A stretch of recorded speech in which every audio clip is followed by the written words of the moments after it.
Hello and welcome back to Up the Villa podcast and welcome to Transfer Hub. Transfer Hub now is fired up. The generator's on out the back and it's getting the episodes, churning the episodes out. Your home of Aston Villa's transfer news, daily news, breaking news, players signing new contracts, anything over the course of the next 6 weeks, you'll find it on here. And when the transfer window opens, we'll have something extra to be giving you as well. But aren't you lucky today? You have got a double upload today. You've got this episode and a brand new concept that we are dropping later on today. And in this transfer hub, again, we've got two players in this episode. So one's a little bit different to what we've seen before in this window. But I hear a lot of you saying that we're going to be linked with like unknown quantities, players that you don't expect. Maybe some young players. Well, this falls into that bracket. And then we're also linked with another centre-back, Laporte from Manchester City. So we'll get onto that and we'll have a look at the Pau Torres comparison, etc. So Summerville, I've got to admit, and I'm not just saying it for this episode, I do actually quite rate him. I watched a lot of Leeds last season and I saw a lot of good characteristics coming out of Summerville. But my problem with him was right player, wrong time. And what I mean by that is he was starting a lot of games for Leeds United last season. And I just never felt like the system and the role he was playing, that they ever really trusted him and wanted him there. That's just the vibe I got.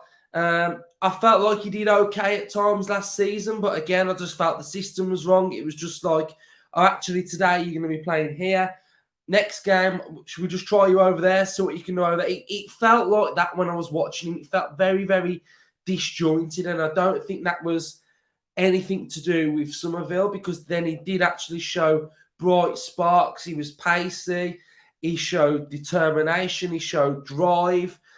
He showed quality at times when he got the winner away at Anfield. So that was a fantastic goal. He did get a couple of goals and assists last season. So I think he's one for the future. But I think, again, he's shown me that there was signs that there is a player there. And I think maybe he's a bit of a rough diamond and he just needs like polishing off and fine tuning. And I think maybe someone like Unai Emery potentially could get the best out of Summerville. So Aston Villa are linked with Summerville, and I do think I can spot a player, and I do think I can look at a team and think, you know what, you actually are quite decent. And he was the one in Leeds where I was looking at him thinking, you know what, you have got a little bit of something.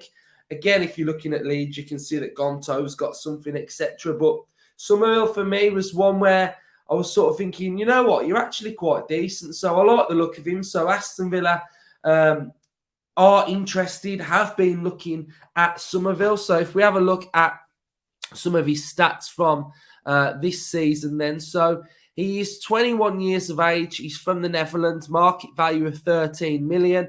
He's got a SOFA score rating of 6.66. And if you look at this heat map, it just shows what I'm saying about him being disjointed in a system that I just don't think they ever felt like what was his best role. Was it on the left? Was it on the right? Was it in the centre? So he played 28 games last season, started 12, averaged 51 minutes per game. He'd scored 4 goals. He got 2 assists. He had got a passing accuracy of 78%. In his own half, 84%. In the opposition half, 72%. If we have a look at his successful dribbles, 52% successful dribbles. So to be fair, that's not actually that bad. You know, every other dribble is a success, to be fair. He's got a 48% 48% duels won and a 51% ground duels won. If we just have a little comparison to one of our wingers, then if we compare him to Leon Bailey. So Bailey is in the blue, Summerville is in the green. You know, not much in it really, and Summerville's 3 or 4 years younger than Bailey, so not a lot in it really. But he would be sort of one for the future. He would be like a bench/squad player, be like an impact player. And I actually quite like this, to be fair. I think it's a little it is a little cheeky. Do I think he could potentially offer a little bit more than a Traore? Possibly. So I think that's just a different type of rumour. I know a lot of fans will be shouting at the screen saying we don't want players that have got relegated, etc.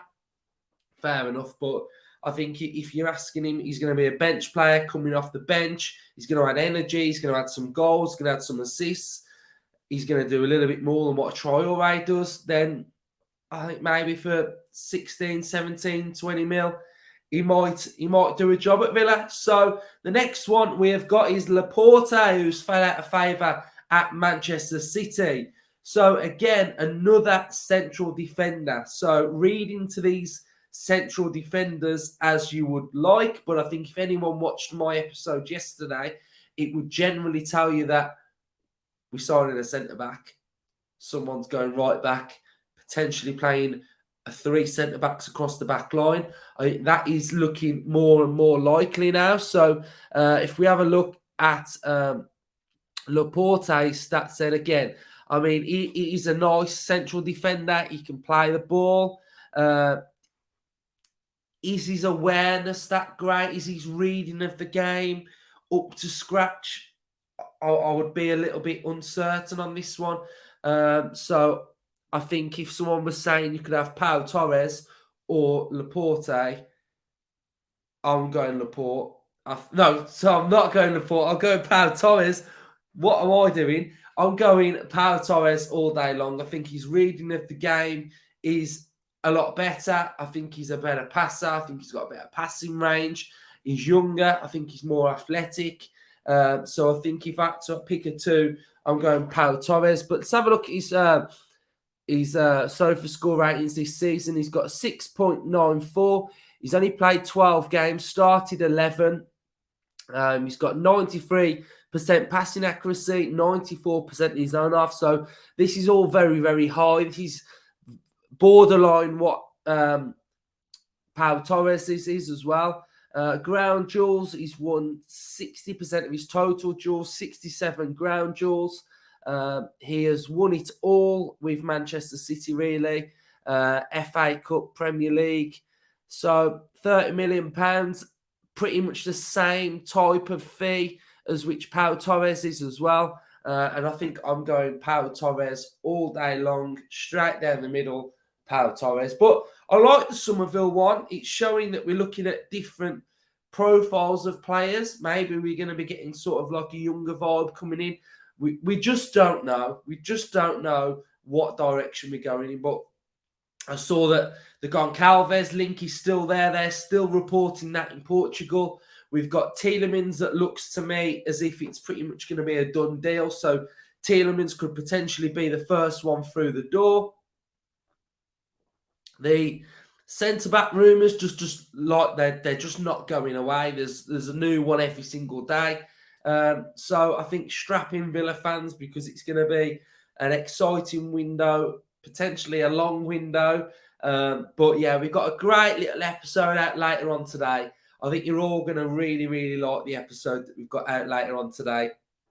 And yeah, enjoy the content. Comment your thoughts. Drop this video a like. Your daily dose of Transfer Hub is here. So thanks everybody who has been enjoying them. They're going down really, really well. It's great to get everybody's interaction in there as well. So have a good one. Up the Villa.